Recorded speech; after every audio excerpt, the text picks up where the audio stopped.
All right, folks, welcome to Investing for Beginners podcast. Today we have our friend Brett Schafer back to join us to talk about international investing. So, Brett, let's talk about international investing. Let's talk about maybe why you should do it, maybe some home bias. Could be perhaps, let's talk about things like ADRs, and maybe we should discuss maybe accounting differences and anything else that kind of pops into our head. So, I guess let's start off with thanks for joining us again. I appreciate it from Chit Chat Stocks. And then also, why should people invest internationally or consider it? Yeah, Dave, thanks for having me once again. I think mainly for investors, and this could be investors from the United States or investors from any country, thinking about your home market versus countries outside of your market, it can help you diversify just in general. And we're seeing this year, with the US stock market. It went on a 10 to 15-year run of really strong outperformance versus other countries. But now in 2025, if you had all your investments within the United States, within United States listed stocks, you're not having so much of a good time. And if you have exposure to, your Europe, South America, Japan, other countries, and we'll talk about, what countries are good to invest in and how that maybe depends on just your own personal nature and what you understand and what your circle of competence is. But it can help you diversify just in general. You don't want all your eggs, especially as a beginner. If we're talking about someone starting out, we don't want all your eggs in one basket. Having the willingness and the opportunity, and given the modern brokerages out there, the ease of use to invest internationally, those are opportunities out there that I don't think investors of all shapes and sizes, beginners to experts, should ignore. No, I agree. So how much do you think a beginner should allocate to international exposure from the beginning? If you said, okay, hey, I'm going to tell so and so to invest, how much do you think they should take a swing at international companies? Right, that is a good question. I think it probably depends on the person, but for someone that's just getting started out, maybe they've been doing this a few years, maybe they started out as an index fund investor and now they're moving into investing in individual companies, which you can actually also be an index fund investor. There are lots of ETFs focused on individual companies, or excuse me, countries from, providers like iShares or Vanguard or something like that. I know there's one for India, Argentina, Mexico, stuff like that. But I would recommend probably starting out just a small percentage of your portfolio, maybe 10% or less, until you get more comfortable with that and you understand how foreign currency can impact things, how earning, well, like the ADR situation, which we'll talk about, the American Depository Receipts, or just different, cultural stuff and circle of competence that can happen when investing outside of your home market where you don't have the understanding of boots on the ground experience within your country. And the one recommendation I would have is maybe the first question isn't what percentage of the portfolio you should have in international stocks, but what countries I am comfortable investing in the first place. So for me, and this can be different for everyone. So I'm someone that I think understands some countries in Central and South America fairly well. This could be Mexico, this could be countries like Chile or Argentina, and I'm not an expert in this market as much, and I don't think I understand what goes on in these markets as well as in the United States, but I think I understand them better than China or someplace, South Africa or any other of these places around the world. And if you have that circle of competence of what countries you're, comfortable understanding, you get what is going to drive value, what's going to drive customer loyalty, what's going to drive just basically the business cycle and business performance over the long term. That is a country you are probably, should be willing to invest in. Now, that doesn't mean if you understand Mexico that you should just pour all your money into Mexican stocks or just buy a Mexican ETF. You actually have to still do the fundamental analysis that Dave, Andrew, and everyone on the show talks about all the time. But you need to think about what countries do I actually have any understanding of? Where a place like China, total mystery to me. There are other investors from the United States that may have relationships in China, may have a ability to directly invest in the country. They may understand that market very well, and they can invest over there and have a good time and hopefully do well. Whereas for me, I'm not going to have that. I'm not going to be able to understand that market very well at all. I'm right there with you. China is a complete total mystery to me, and I just choose to stay away from it. And maybe at some point that'll change, but right now that's a no go. So where are some places that you have or are investing in internationally? So if I look at my portfolio, I have stocks from Mexico. I'll just list them, full disclosure. Two of the Mexican airport operators, a franchisor of fast food restaurants, Burger King, Starbucks, and others. So essentially, the company's name is Alsea. I think it's a made-up name. It's actually, I talked with someone that knows Spanish very well, and I said, "Is that a Spanish word for something?" And they're like, "No, it's one of those made-up consultant names. It just sounds a little bit Spanish."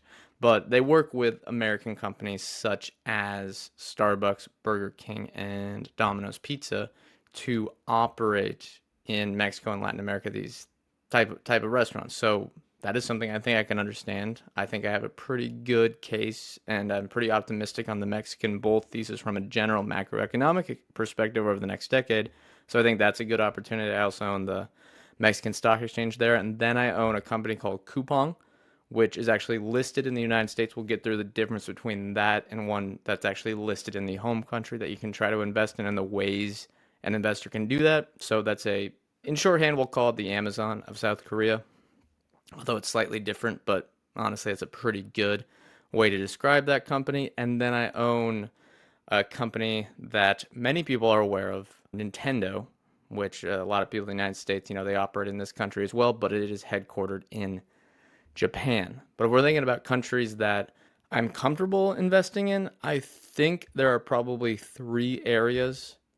One would be East Asia, which would be Japan, South Korea, maybe Taiwan. I know that's a geopolitical nightmare, at least hopefully not, but could be. And then Central and South America and Europe. Those are the ones I think, given the general relationships with the United States, which is where I live, and the fact that just culturally they're not as extremely different than the United States. There's a lot of relationship economically there. I just think that those are markets I can understand a little bit better and have an opportunity to make money in, not be the patsy at the poker table that really doesn't know what he's doing.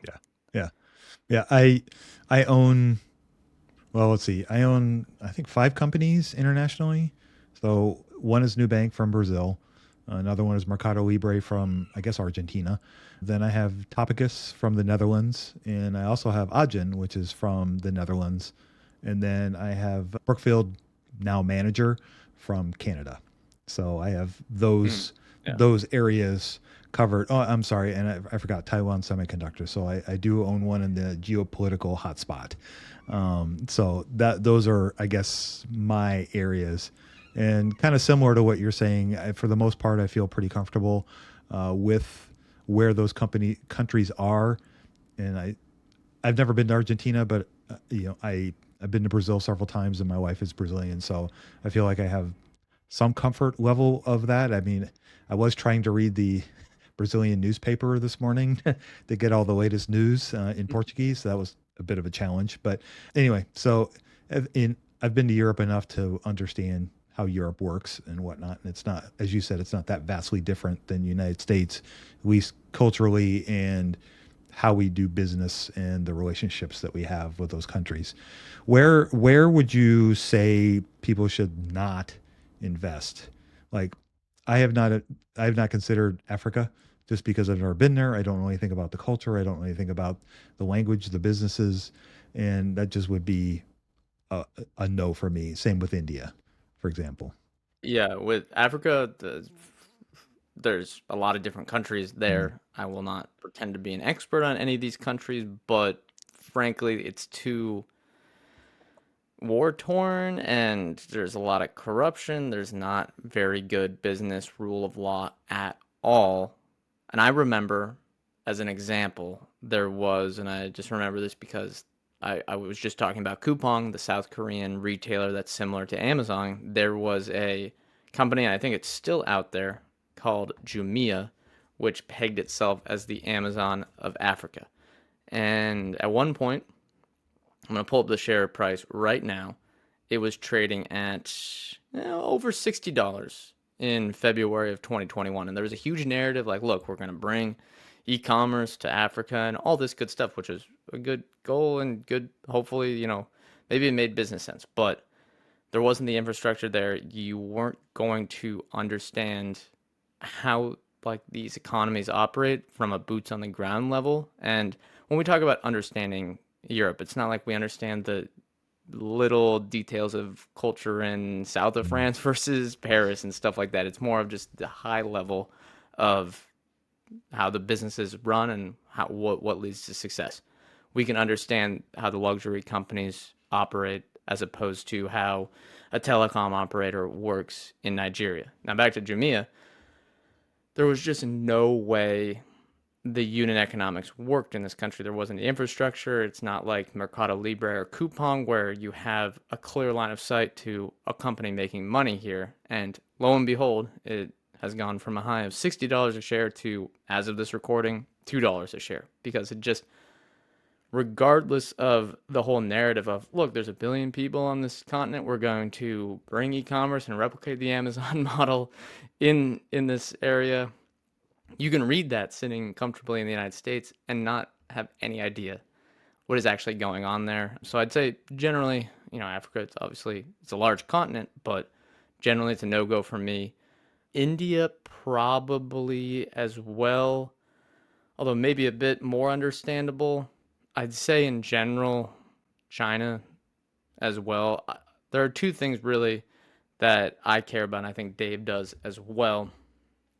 One we talked about is having the ability to understand how the local economies work.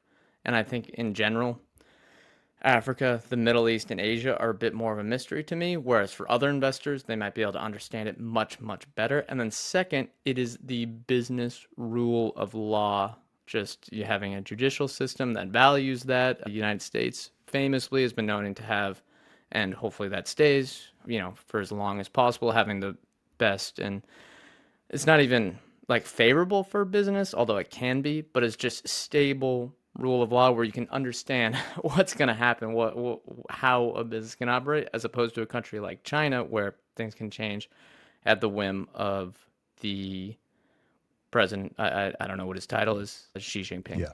And then also a place like Russia, Iran, North Korea. I don't think in North Korea probably has no options, but anything that I think if you're from a country that is blacklisted another country because of some action, it's probably not smart to invest in. I don't think when you do go into detail why, I think most listeners will agree with that. Yeah, I would think so. So interesting tidbit. I was thinking about India just because it was becoming such a large country, largest population in the world now, I believe. Don't hold my feet. I think Yeah, so. don't hold my feet to the fire on that. But the what was interesting was I was like, well, maybe I should start looking into that because that could be an opportunity, right? So I started thinking, well, what's the Amazon of India, right? and Might be and Amazon. it is. So I found that out pretty quickly. But I did find out an interesting tidbit, and I haven't verified it in a little while, so I'm not sure if it still stands. But I believe in the United States, there's only 10 ADRs available of Indian companies that we can invest in. Really? And the rest of them are, unless the only way we can invest them is to invest through the India stock market. And so I was like, oh, that's kind of interesting.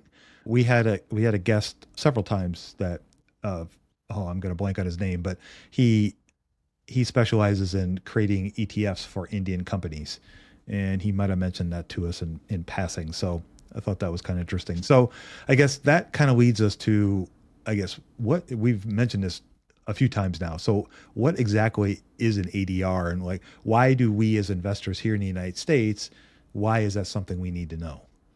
Okay, so an ADR stands for American Depository Receipt, and it is essentially a way for a company to list on a foreign market, for example, you could be Nintendo in Japan. So they're listed on the Tokyo Stock Exchange. They have a official stock. It's all normal.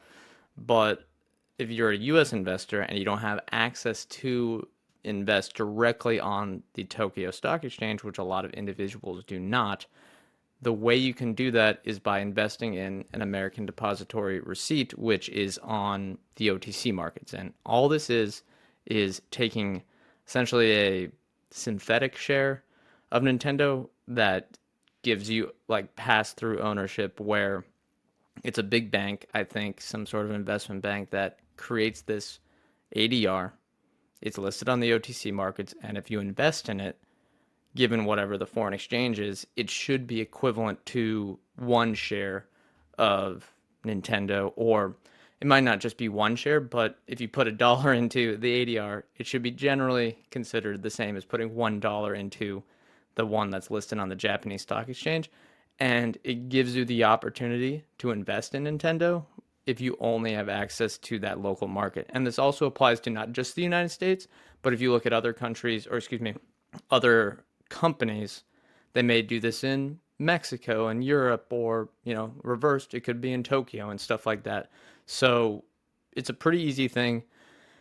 It can be helpful for a beginner to do that because you don't have to worry about the foreign exchange and, creating the foreign currency stuff, or excuse me, swapping for the currency to invest in a local market. And it can be a great thing to do as long as, and the one tip I'll give is you only want to invest in an ADR if it has enough volume.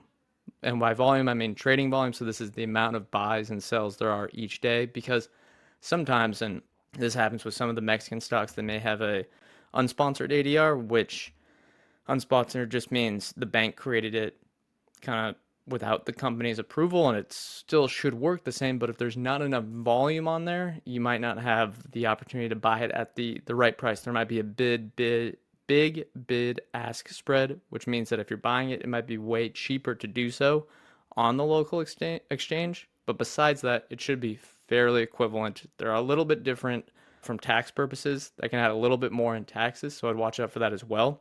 But in general, if you're not someone that wants to deal with investing directly on the international markets, it can be suitable as long as there's good enough volume. But given that there's almost always better volume on the home country exchange, and the fact that you're not going to deal with at least some of those taxes and potential double taxes you might have to pay, I would recommend, if possible, always invest directly, not in ADR, if possible. So what is, like, if I remember right, ADRs do not give us air quote voting rights, correct? So we can't necessarily, not that my individual vote True. is going to Yeah, make or break what happens, at Nintendo, but that's kind of the truth that stands. I believe so. Okay. Yeah.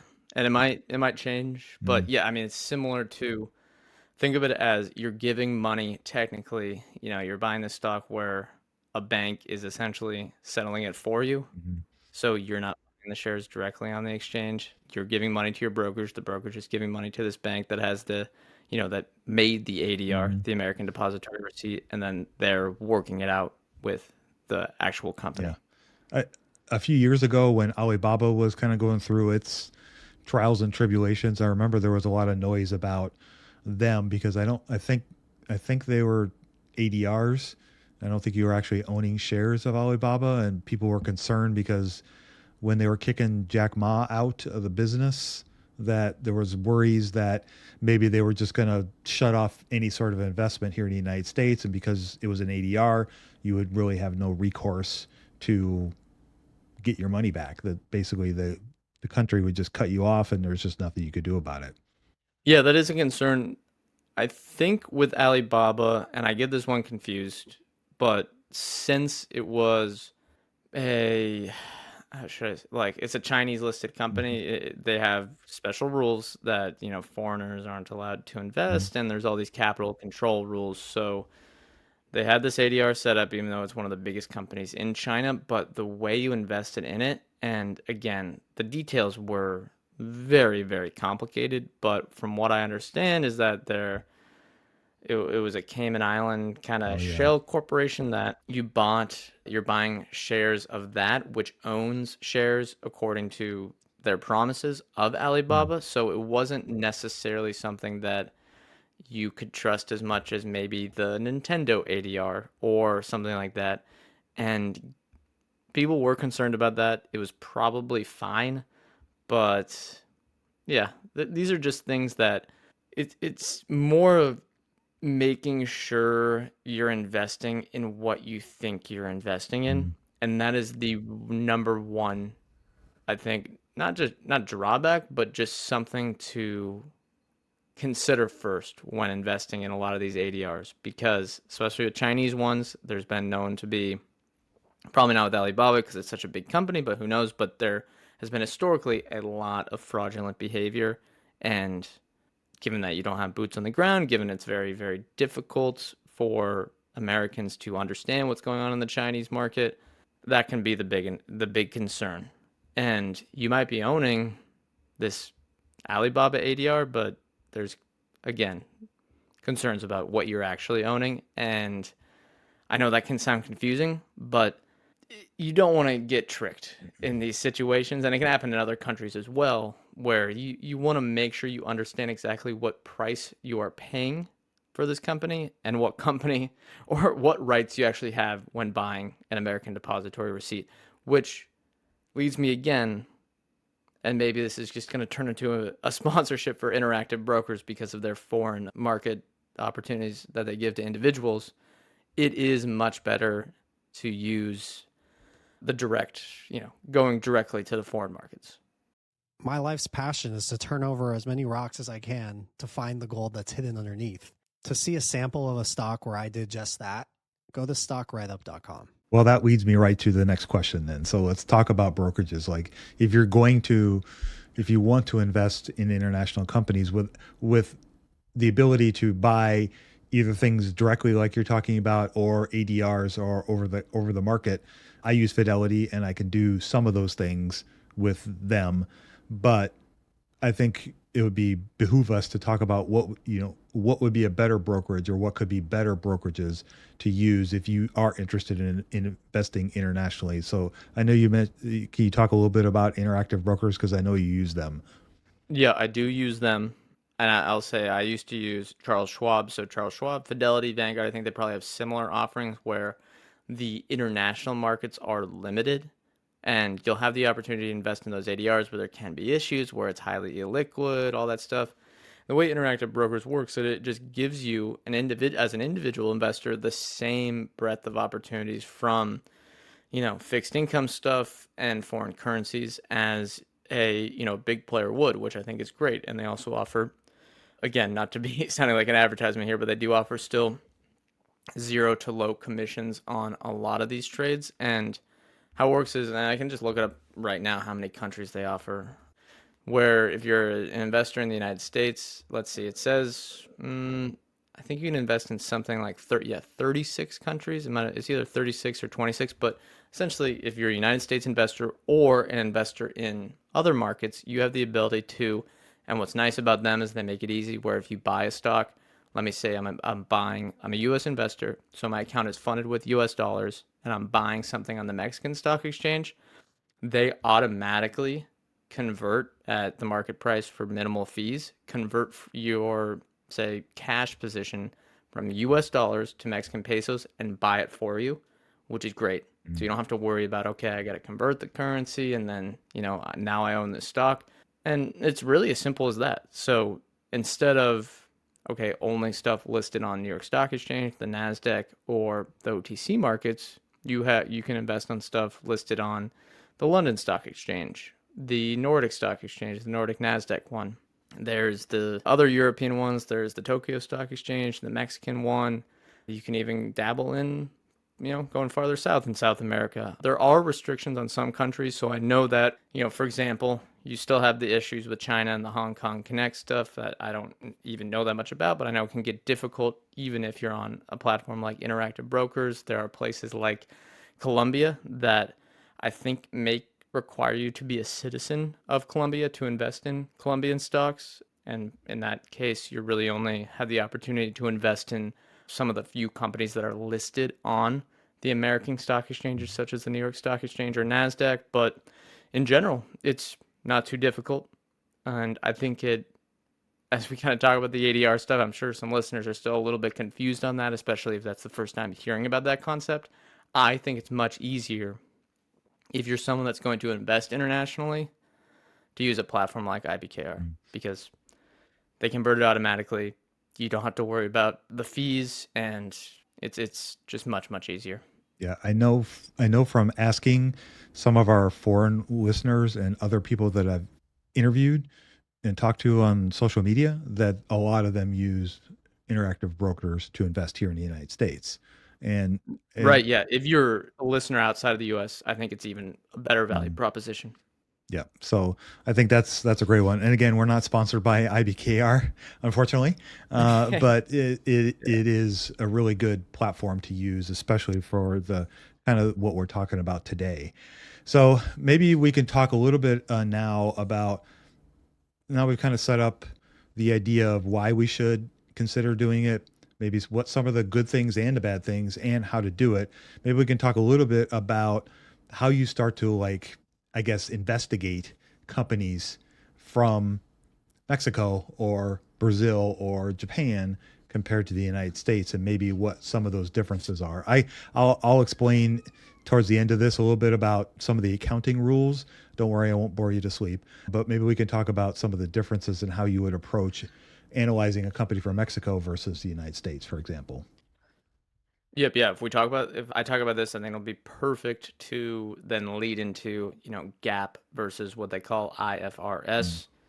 The way I go about it is first you have to decide what countries seem attractive from an investment perspective. And in general, I just keep it very simple where let's say you have a country like Mexico that's put up some pretty good GDP growth figures. You see the actions from the United States to try to get, trade away from China. I mean, as we're recording this, we're in a period of really big upheaval with that, but getting trade away from China and nearshoring it to Mexico, I think, okay, there could be a lot of opportunity there.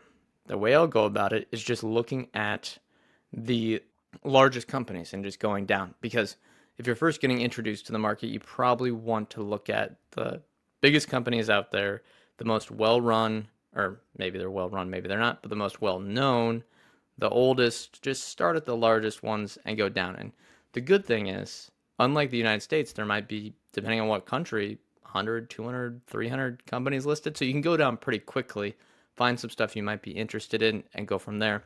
Another example would be a place like Argentina, where they had the hyperinflation concerns. They were run by what you might call a socialist kind of top-down protectionist government for a long time. Now we have the reforms coming with Javier Milei. He's opening up business. He's opening up international trade to come into the countries. He's reducing so much regulation within that market. Well, okay, that could be a good sign that there might be some opportunities within that country. So if that's happening, as opposed to a place like, and I don't even think they have a stock exchange anymore, a place like Venezuela, if anyone that knows there, they got, taken over by kind of a socialist dictator guy. Unfortunately, it's been really bad for all the citizens there. If you see the two differences there, that can help you choose what country to invest in. And then once you get there, you analyze the company, no different than you would in the United States. You're looking, at least for me, something that's relatively cheap, seems like a durable business, has a competitive advantage, and do I think management is rock solid? It doesn't change, I think, in that regard. Oh, and again, I should reiterate the circle of competence, where, and I use that Alsea group, the franchise operator of brands like Starbucks, Burger King, and Domino's Pizza. I should say they actually won a contract to launch the first Chipotle in Mexico. So I thought that was exciting. But that's a company I can understand versus maybe some other company in Mexico, like a mining company that has to work with like land rights and working with the government, regulatory stuff. I might not understand that whatsoever and probably not even a good business. So the circle of competence of the business, and all the stuff you care about in general. Valuation, good company, good management team. Yep, exactly. That doesn't change one iota, whether you know, are buying a company here in the United States or whether you're buying Nintendo in Japan. I think all that stuff is exactly the same. Some things I have noticed that can be different is the annual reports look different uh, over there than they do here, and sometimes they have different names for them. I noticed I noticed that you can some of the countries have their own SEC.gov, so to speak. The only one I'm really familiar with is the one from Canada, which is CDAR, and it is god awful. I've talked to Canadians about that, and they say it's god awful. Don't use it. Their actual suggestion was actually go to the company website and find the documents there. And so actually that led me to when I was investigating Topicus and Agen, who were both in Europe. That's exactly what I did. I didn't even bother trying to find where they could be. I literally just went to the company website and downloaded the documents from there. They do in the United States. They will have like the most popular one here in the United States is the 10K. I wouldn't say it's popular, but the one that you should read is the 10K. The international version of that is called the 20F, and sometimes it can be everything all rolled up into one. So it can be the annual report, it can be all the financial statements, everything that management has to say. It can also be the proxy. 100 pages of ESG. Yep, right, all that stuff. So it can be really long. I was reading Nubank's not too long ago, and I think it was well over 250 pages or something like that. So they can be really, really long, and they're maybe not quite as boring as JP Morgan's, but they're long. So that's something to kind of keep in mind. The other thing that could be a challenge is if the country is English is not the first language, or even maybe they may not translate the website or the financial documents to English. And so that can be a challenge. I tried looking at a few companies based out of Sweden a while ago, and I had to kind of go through some rigmarole to try to get the 20F translated to English so that I could read it. Eventually it just became like, it's too much work, but that is something you have to take into consideration. Smaller companies, they won't spend the money on translating it to English because they would rather just put it back into the company, which I totally get and respect, but it does make it more of a challenge if that's not your first language. So that's something to keep in mind as well. Not only do you have to analyze the business, you have to try to understand it without knowing the underlying language. Right. Maybe AI stuff can help with Yeah. that and Google Translate, but it still would be quite difficult. Luckily, that's, I think, few and far between. Sometimes it can be an issue, but I've known even with European, East Asian, or Central and South American companies, that's a rare issue, Yeah. and they'll usually have a document in Mm-hmm. English. I wanted to add something though before we talk about IFRS, and that's when I say just going through the companies, it comes back to that stock screener episode that we did, where and I was just doing this while you were talking. If we go on FinChat, I just typed in countries in Mexico, excluding like oil and gas and energy, just get those rid of those. I didn't have any criteria. Only 100 companies popped up, or 141. So you can filter through some of those. I ranked them by market cap. You can just go down. You have Walmex, which is Walmart Mexico. Okay, that might be an interesting one to look at. You have Coca-Cola FEMSA, which I believe is the bottler in Mexico. Hey, Mexico, they love Mexican Coke. It's probably the most famous Mexican brand, or excuse me, Coca-Cola brand worldwide out there. That could be a good one to investigate. There's some of the airports that are on here.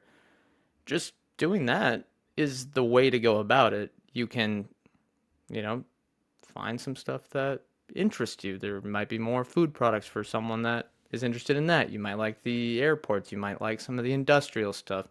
Just run a screener. It's going to be much easier than the United States because there's going to be less companies listed, and just go from there. Start your investigation.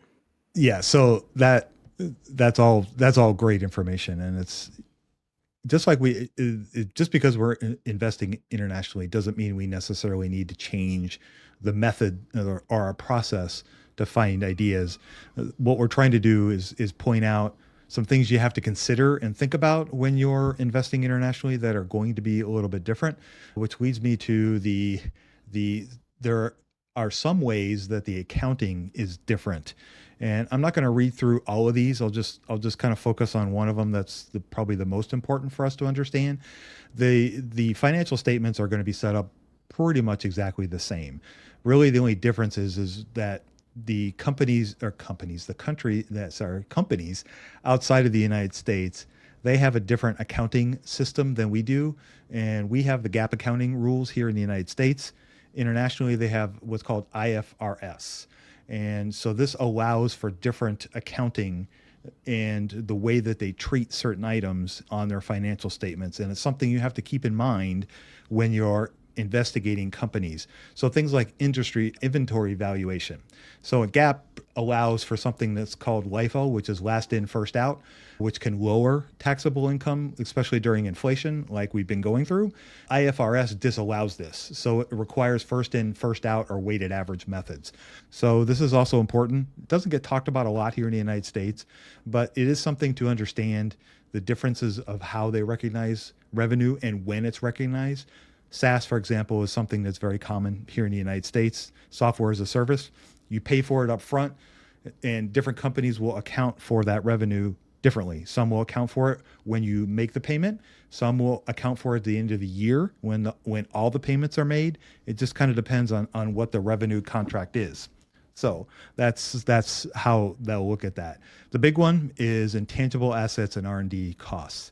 So this is one that really applies to us and how we think about analyzing companies in the United States versus internationally. So under GAAP rules, research and development, or R&D, is expensed as it's incurred. So on our income statements, when Microsoft expenses or pays for R&D, it gets taken out of the income immediately.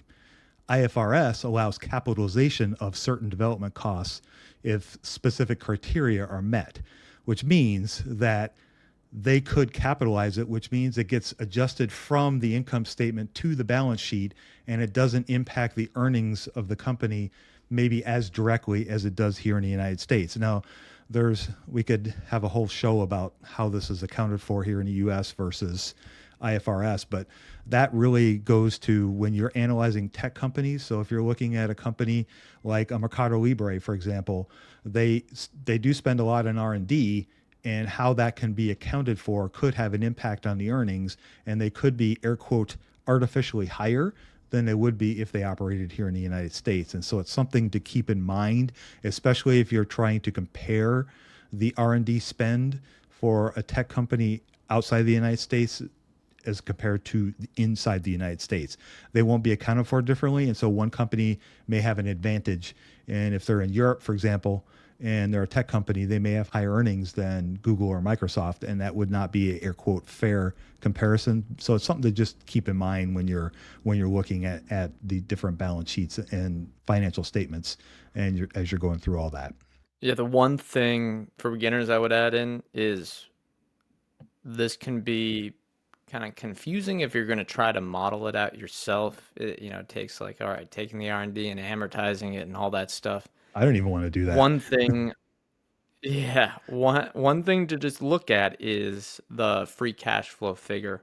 And some companies, there are exceptions, such as an ADN, where the free cash flow can be hit because of collecting customer balances, so you have to X that out. But in general, looking at the free cash flow number can be helpful, and that's why, in general, we always recommend not just looking at that bottom line net income or operating income, income before taxes, but looking at that and also comparing it to the free cash flow. And if there's a huge difference, investigate why.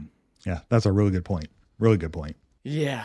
Foreign currency can be something I think it's hard to talk about over a podcast, but it is important when investing internationally. And I really like, and on Chit Chat Stocks, we just studied him, so this is why it's top of mind. There's a famous investor who's a Warren Buffett disciple. They call the Warren Buffett of China, Li Lu. Learned under Munger and Buffett, essentially, but also really taught himself how to become a great investor. And he says that you need to be focused on maintaining and growing the purchasing power in your home market. So it's building wealth in the country you're going to be consuming in, because If I'm someone that lives in the United States, I'm going to be spending dollars. So I want to increase the amount of dollars I have in my purchasing power. But if I'm someone that lives in Argentina or India, well, you care about spending in the local currency. And there's a lot of complications from that, but essentially how it works is this. The exchange rates, ever since the Bretton Woods system ended, have been floating. And while they're also, I guess, have been slow opening up of that. So now they're floating exchange rates where, okay, one day a dollar, the United States dollar may be worth $1.25 Canadian dollars. And the next day it might be, a little bit less. And if you're an investor and you buy a stock of a company that earns 100% of its revenue or earnings or what have you in any country, let's just say Japan, and they earn $10 in yen. It's going to be more than that, but sorry, they earn 10 yen, and each 10 yen is worth $1. And let's say in 10 years from now, that same 10 yen is actually converted to $2. So the dollar depreciated, and it's only worth, on a 1 to 5 basis, I think that would be either a 50% or 100% devaluing. It's an extreme situation, but something that could occur. And just to illustrate this example, if that company in Japan is still selling their products or services for 10 yen, well, then you get you get $2 instead of 1 if you're in the United States. So foreign currency, even if the underlying business and its competitive advantage hasn't shifted much, that can have a big impact on your portfolio performance in your home market. And it's very difficult to, I think, predict what's going to happen with that. I'd say, I don't know, close to impossible, especially in the short run, except if you have governments that explicitly have goals around currencies. But if you are someone that lives in, any country, your home country could be the United States, you probably don't want exposure to any single currency except your own at a high rate. You want to be diversified across many currencies, unless you're talking about your home market, where if you're investing in the US, if you live in the United States, you invest in US companies and they report in dollars and there's no really foreign exchange to be worried about, that's fine. But if you're investing internationally, I have a bunch of exposure to Japan. Let's say 70% of my portfolio is Japanese stocks, and the yen gets devalued a ton. Well, your earnings could get totally wiped out in US dollar terms, and that can just be something, especially for a beginning investor, that's difficult to manage, and you could get blindsided by the foreign currency devaluation. So what would you recommend people do in that circumstance? Like, how can they, air quote, protect themselves, and without going into the intricacies of hedging and all that fun stuff? Like, how could people, I guess, protect themselves? I'd say just don't put all your eggs in one foreign market. Yeah. Especially the riskier it gets. So the more emerging market is, like, would a place like, well, I guess Europe's a continent, but would a place like Britain or France or a place with the euro that uses the euro, is that going to get totally wild swing versus the United States? Probably not. But in general, I would say don't worry about hedging and just understand that you probably don't want too much diversification to one market. Now, what can complicate things is that companies don't always only earn in their home market. So we have a company like Nintendo. Now, a good chunk of their earnings come from Japan. And the fact that the yen has depreciated against the dollar in the last 5 years has not been good for earnings and for Nintendo stock in US dollar terms. But now that is kind of reversed in 2025 with the dollar index going down a ton, and that is going to help them. But they sell a lot of their goods in both North America and Europe, not just Japan. So even though it's listed in Japan, most of its geographic exposure, a good amount of it's in Japan, but the majority of it is actually outside of Japan. So you may actually not be that exposed, which can complicate things. It's one layer lower. And that can be something you can deal with even when investing in companies that are listed in the United States and headquarters in the United States. For example, Airbnb, Netflix, Google, a lot of these big technology players, I mean, the payment players, Visa, MasterCard, Adyen, they have so many different geographical footprints in many, many different markets that they can be listed in the United States, they can be reporting in US dollars, and the foreign currency can totally affect what their financials will look like. And the last thing I'll say on that, and again, this kind of maybe is going beyond beginners at this point, but there can be, and this is sometimes frustratingly complicated, but I think it's fairly easy to understand. You can have a company like Coupang. Coupang is listed on the New York Stock Exchange. Its headquarters, quote unquote, are in the United States. But all of its revenue is either in South Korea, like 99% of it, or Taiwan, its second market that it's exposed into. So they're reporting in US dollars, but almost all their revenue and earnings are going to be in, I don't know what the Taiwan currency is called, but the Korean won. So if the Korean won goes up or down in value versus the US dollar, that can greatly impact what Coupang is reporting in US dollars for their revenue, earnings, what have you, on their quarterly earnings updates. And this is why companies will give you a revenue growth rate, like in nominal terms, what they actually earned, and then they'll give you revenue growth foreign currency neutral to tell you what their revenue would have grown, regardless of what foreign currencies would have moved in.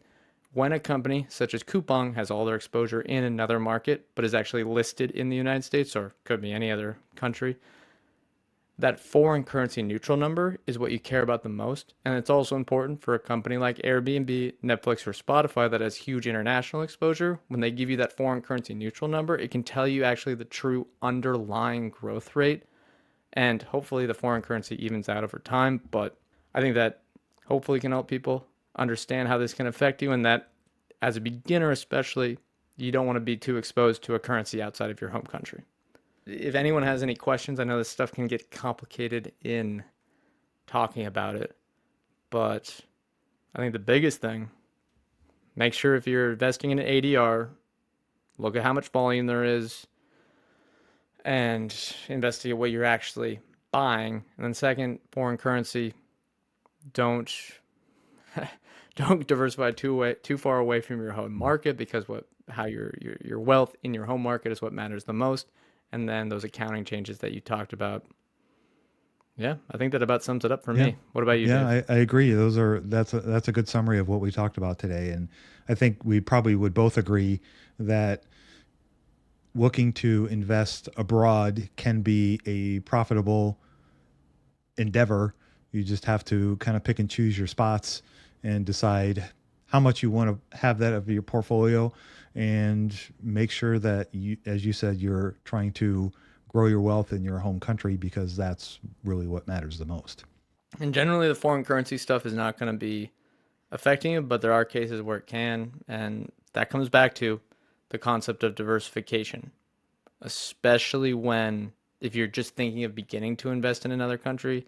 Don't go, oh, hey, Brett or Dave said Argentina or Mexico or Japan was a cool place to invest in. I'm going to put all of my stocks over there. Don't do that. Start out slowly, and as you follow these companies, as you read some earnings reports, as you learn more about the markets, maybe you can put more in over time, but start out slow, let the snowball grow over time. Well said. Well said. So great conversation again today. Where can people find more of Brett and what he's got going on? Yep, Dave, thanks for having me. And you can do that by searching the Chit Chat Stocks podcast on Apple Podcasts, Spotify, YouTube, or if you want to read some of our newsletters on Substack as well. Those are the best places to follow the show. Yep, and great stuff. And as you could tell, Brett's a smart cookie, and his business partner, Ryan, is also a smart cookie as well. So it's well worth your time. So with that, we'll go ahead and sign us off. You guys go out there and invest with a margin of safety, emphasis on the safety. Have a great week, and we'll talk to you all next week.